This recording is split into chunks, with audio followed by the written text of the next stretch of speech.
This week on Theater Talk. Why is your Three Sisters, this one at CSC, different from other Three Sisters? I think that play is so personal that almost anybody who does it, it's automatically going to be distinctive. Because it's as personal a play as it's not like any other play.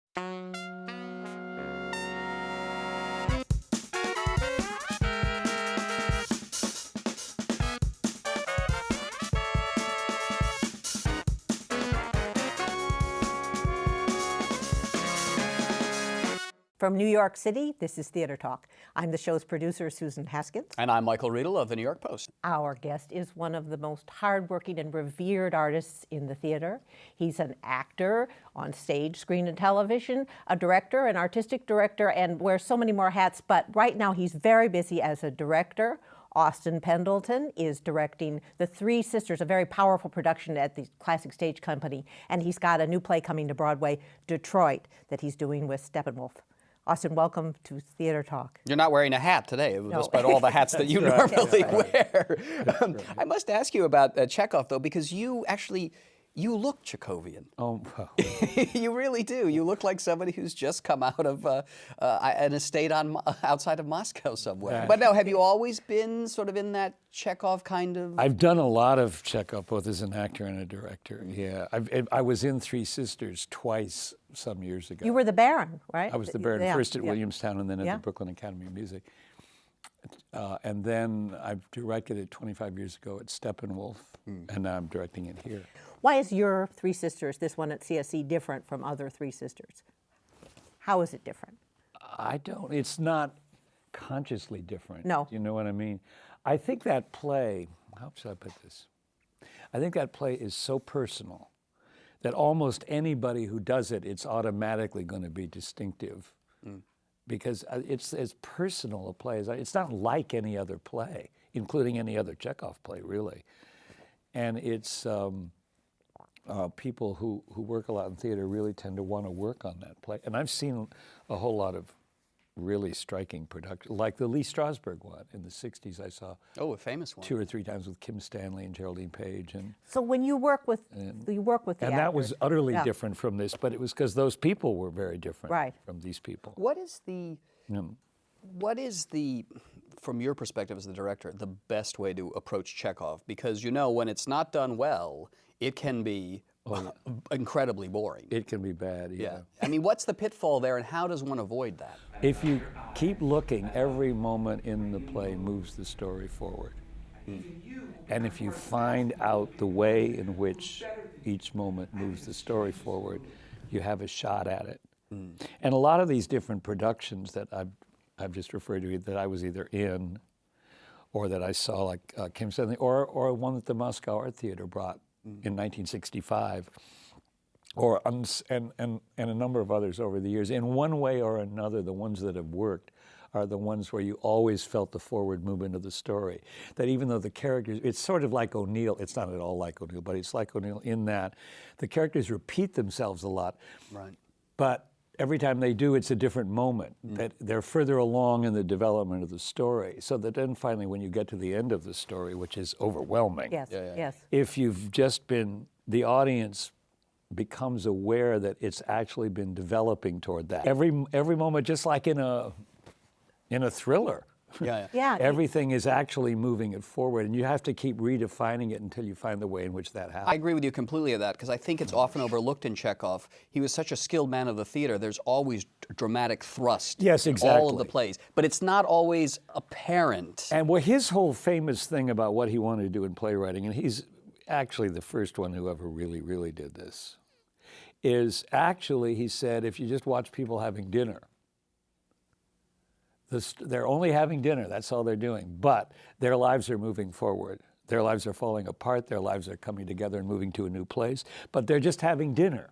Yeah. He decided that was the way he was going to write plays, was to show that. You essentially do this production in the round, well, CSC, it's... Yeah, in the three-sided. Yeah, so you have, for instance, Louis Zorich coming in as the funny old doctor, but he's not doing a star turn as a funny old doctor. You're right, it advances You would the kill plot, a Chekhov play if you had star turns on Yeah. it. I mean, Yes, that's right. And it tends to keep that from happening. Like the wonderful Mike Nichols production of Uncle Vanya in 1973 or something. That when I directed a lot of these same people in Uncle Vanya at CSC 2 years ago, and I ran into Mike when the play was running, and I said, "Look, I stole." There are two key moments. I just stole outright. You could take me to arbitration for this. I mean, they were just unforgettable. There was a moment that is very hard to describe, but it involved George C. Scott and Liz Wilson. And I didn't do exactly but the way he shaped that moment was as beautiful as anything I've ever seen. And but again, like, this is a thing that Mike does all the time. He does it in Chekhov as well as in Neil Simon and anybody else. He shapes the moments so you know how the story is moving forward, and you know what to watch for, and that always creates suspense, and that's what keeps an evening, no matter what the play is, alive. Yeah. from either being engaging to the audience or not, if they just simply wonder what's going to happen next. Yeah. Can I ask you, you've worked with some of the great directors. Yeah. And you are now quite an established director yourself. Can you give us a sense of some of the ones you worked for and what they were like? Lee Strasberg, for example. I never worked with him. You never worked with him? I didn't even really know him. I once auditioned for him to come to the Actors Studio, but I was turned down. Sorry, then Jerome Robbins? Yeah, I worked.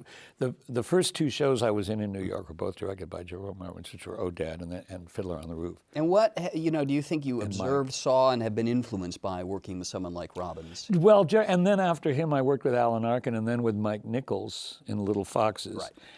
And these people, I mean, they're brilliant, but they're into telling the story. I remember there was this one little scene in Fiddler on the Roof when the family's preparing for the Sabbath. This little scene just to establish the characters and the family relationship. One evening in June of 1964, Jerry spent 6 hours staging and restaging that scene. How long did the scene last? 5 minutes. Yeah. And just to make it utterly clear, effortlessly clear and in focus without making points, through the behavior, what all these family relationships were. I mean, he would stage it, he would be unhappy with it. He would stage it again. This went on for hours and hours and hours and hours. And finally, it was crystal clear. And it would, and then after that, he never restaged it again. Because he had it, yeah. Yeah, but I remember taking that in. And at that time, I had no idea I'd ever be a director or anything, but I thought, whoa. Yeah. So I guess what you're saying then is that it's just this laser-like focus on the details. Precisely. Yeah. And it's all about movement. I don't just mean the movement of people around the stage, but the inner movement of the scene, how people relate to each other and how that can be put in focus. How long did it take you to learn this as a director? I mean, you can see it, but then you sort of have to do it, right, before you can Yeah, figure it well, out I yourself. used to, when I first began to direct, which was a few years after that, I began to direct up at Williamstown under the guidance of Nikos Sakharopoulos, who was the guy at Williamstown for so many years. The first few shows I directed at Williamstown, I had it all blocked out in my mind. I had all the moves all worked out for every scene. Then about a year after that, or a couple years after I started, I was directing a show at the Long Wharf, and I was trying to get together the production in all kinds of ways. I didn't have time to pre-block it. And I arrived at the rehearsal where that would happen, just terrified. I thought, now it's going to be revealed that I don't know anything. You're a fraud. Yeah, right. That moment has come, And suddenly I was blocking it more expressively than I'd ever blocked anything.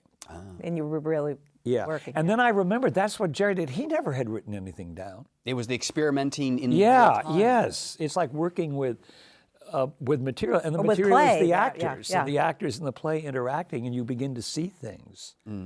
The important thing is how you work with the designer, the set designer before that. I think it was Kazan who used to say 80% of directing is casting, and another 18% is the ground plan.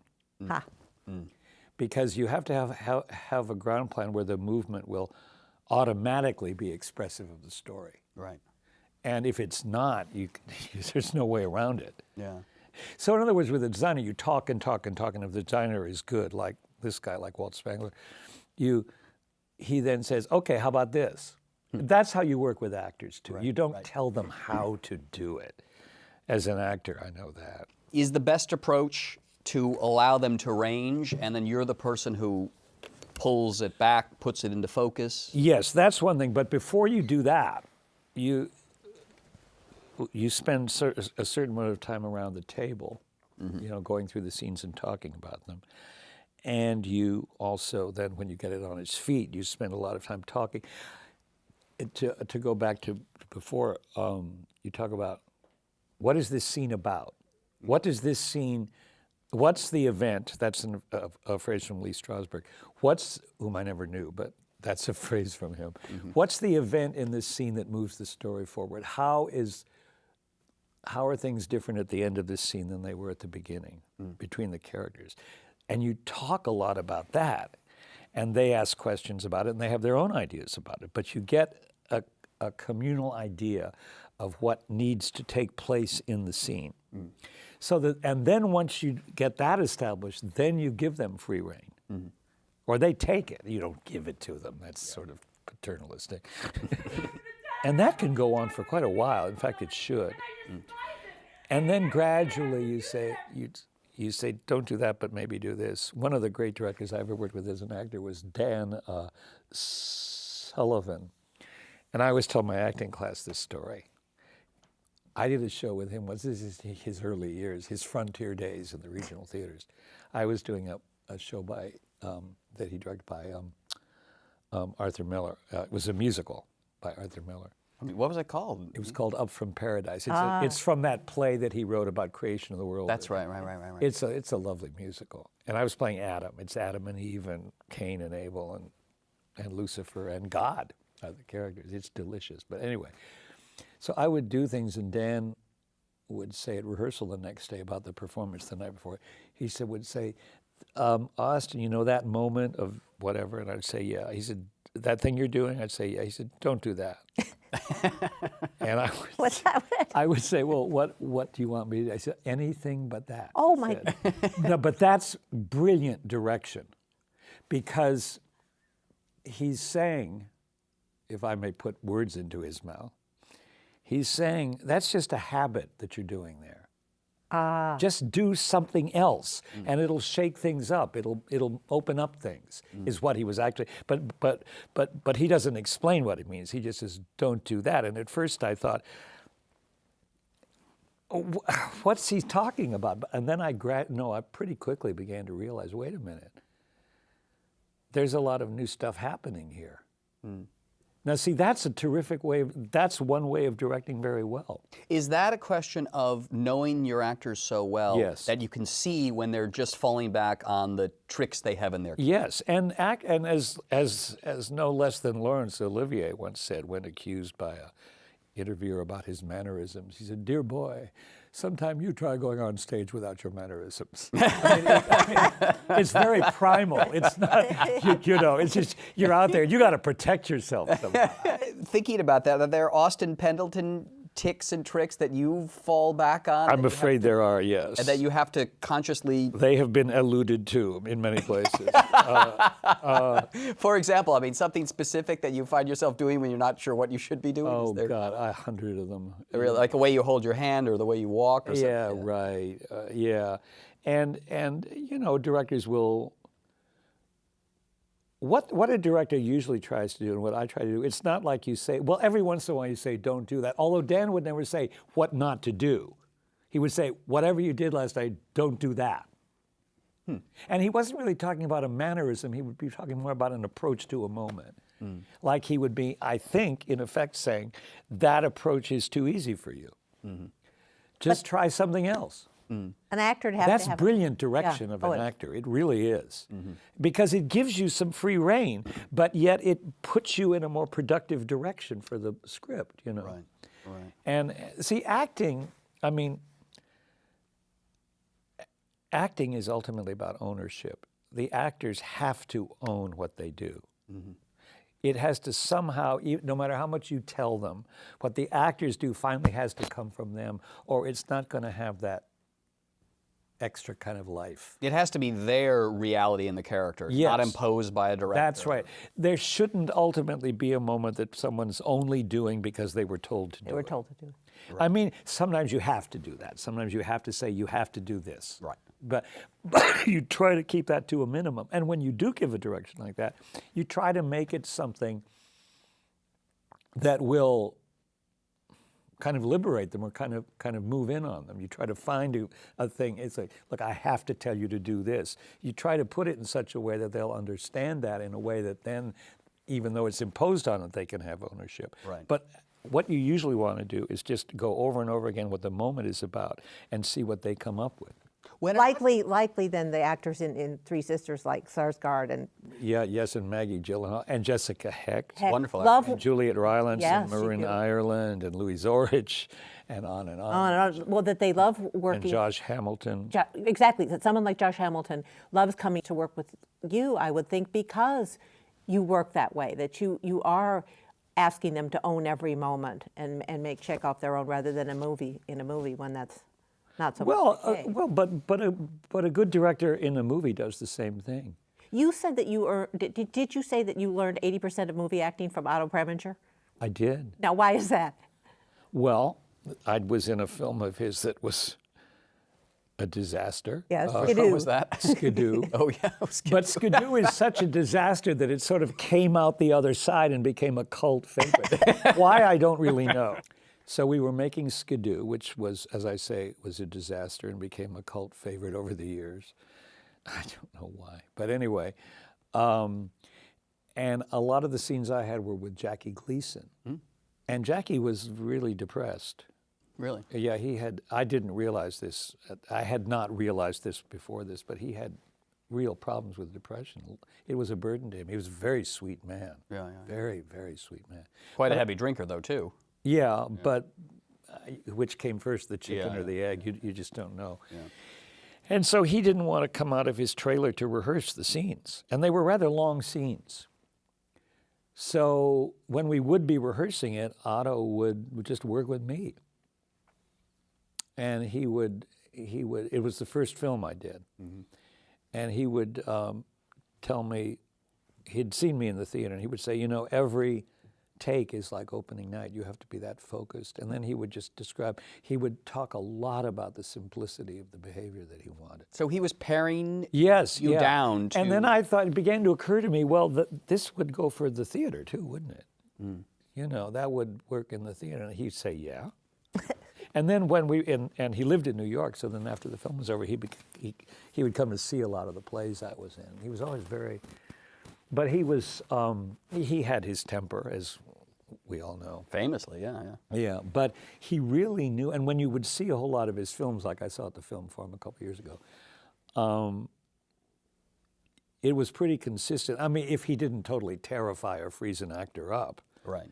The work, including from some very florid personalities, would be very simple and to the point and honest, and he was into talking and listening. How did he solve the Jackie Gleason problem, though? How do you solve a problem when an actor is in that position? He just respected it. He wasn't tyrannical. He was very careful of it. He was very careful of Jackie's feelings. And then we would have scenes that went on for pages, which are unusual, of course, in a movie. But and so Jackie would come out and he would say, "Okay, let's just film the first 6 lines, and then we'll do the next 6 lines," because he just couldn't remember line. Smart.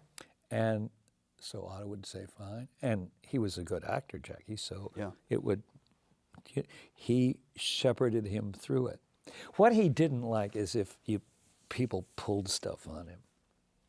If he saw that someone was honestly in trouble, I was honestly in trouble because I was terrified. I mean, I'd never been in a movie. Also, how shall I say, this movie clearly wasn't working. And it was that momentous spring of 1968, before either of you were born, and right in the middle of shooting the assassination of Martin Luther King happened, and that was when LBJ had just withdrawn from the race, and it was that there hasn't been a spring like that before or since, exactly like that. So at the end, and we shot just about everything on the Paramount lot. And at the end of the day, he would invite a few of us to his office on the Paramount lot, and he would pour the vodka. And we would talk politics for 2 hours into the evening on frequent nights. Just one last bit on acting. We were just talking about Gleason for a moment. When you're the very well-known teacher of actors at HB Studios, directing them as well, of course. When an actor gets in trouble, what's generally behind that, and how do you get your students out of it and someone you're directing out of it? The only important thing to remember about that is it's different with everybody. You can't apply a solution you tried with somebody else to somebody else. Right. That's just the important thing. You just try to hear them out. Yeah. Kazan, I think, used to be a genius at that. What would he do? He would go on a long walk. He would listen to them. I had heard that he would put his arm around your shoulder and take you around the block and talk. Yeah, he was. I mean, I never actually was in anything he directed, to my regret. But I knew him, and he would ask you a question that you wouldn't have expected him to ask you, and then you would find yourself pouring out your deepest heart and soul. And that was the clay for him. Yeah, too. right. Yeah, right. He just had an uncanny sense of that. And does tyranny ever work as a director? I mean, there are famous tyrannical directors. Does that ever have to be one of the colors that you in your director's rainbow? I'm not good at it. You have to be good at it. Some people are truly good at it, and I mean that. They know the use of it, and they know the power of it, and they know the value of it, and they know how to do it. Instilling fear. Yeah, and that can be. I mean, I've worked with directors like that, and if they know what they're doing with that, it can be extraordinary. It's hard, but you do get to some place. There was a touch of that with Jerry Robbins. Yeah, famously. But he would. That was only one thing. He was also very supportive and all that kind of thing. Yeah, you don't strike me as being a terror in the. Well, when I try it, I'm not good at it. I mean, and it's like they can smell it when you're not good at it. You know what I mean? All it does is create tension. That's right. Okay. When it's properly used, it releases tension. Right. That's right. You know? Fascinating. I just want to say you've got a new play coming to Broadway called Detroit. It's a play by Lisa Damour. We did it at Steppenwolf last fall. Got a rave from Charles Isherwood in the New York Times. And can you just tell us quickly what that's about so people about two whet their appetite? couples in a first-ring suburb of a Midwestern American city. It's not necessarily Detroit, but one that is in trouble. Yeah. And everything's falling apart. The houses are literally falling apart, and their lives are falling apart. And it's very funny, and it's very disturbing. And she's the real article as a writer, Lisa Damour. On Broadway in the fall? Yep. Yep. And the Austin Pendleton project. Oh, that's that thing where they're going around and Making a movie about you. These two. What do you mean that's that thing? Aren't you aware that the cameras are following These you? two guys are so self-effacing. That's the David problem. Holmes and Gene Gallerano.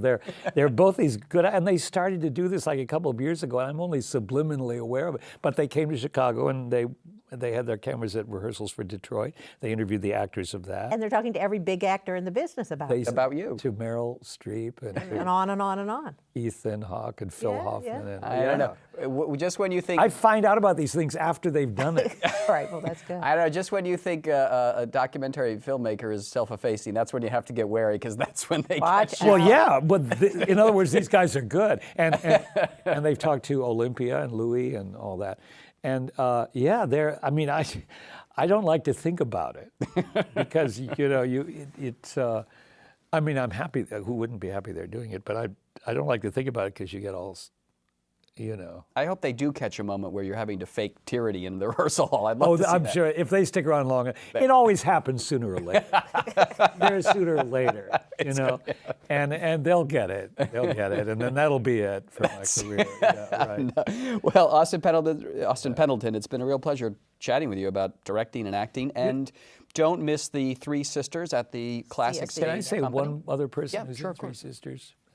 Roberta Maxwell. Oh, yeah. She's fantastic. She plays the old servant. Now, Roberta Maxwell is nowhere near the age of the No. servant in the Right. play, but I've known her all my adult life. The only other time I ever directed her was at Longwharf in 1973 in Miss Julie with Christopher Walken. Oh, wow. And she was, it was reviewed as being the definitive Miss Julie, both her and him.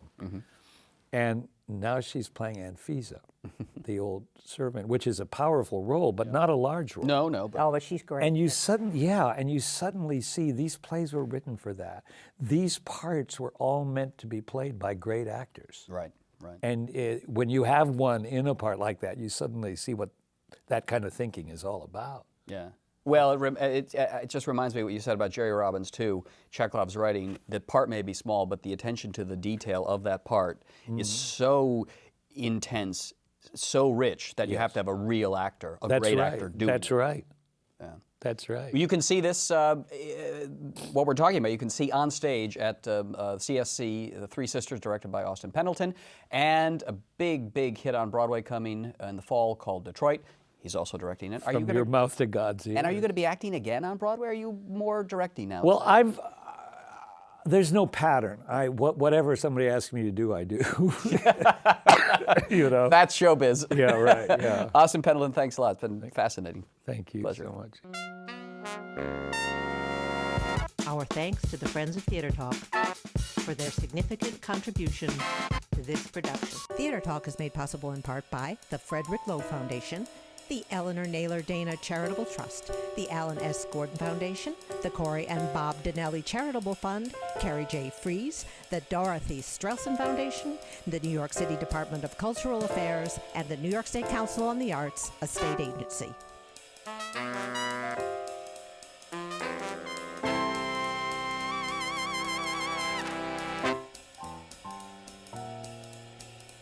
We welcome your questions or comments for Theater Talk. Thank you and good night.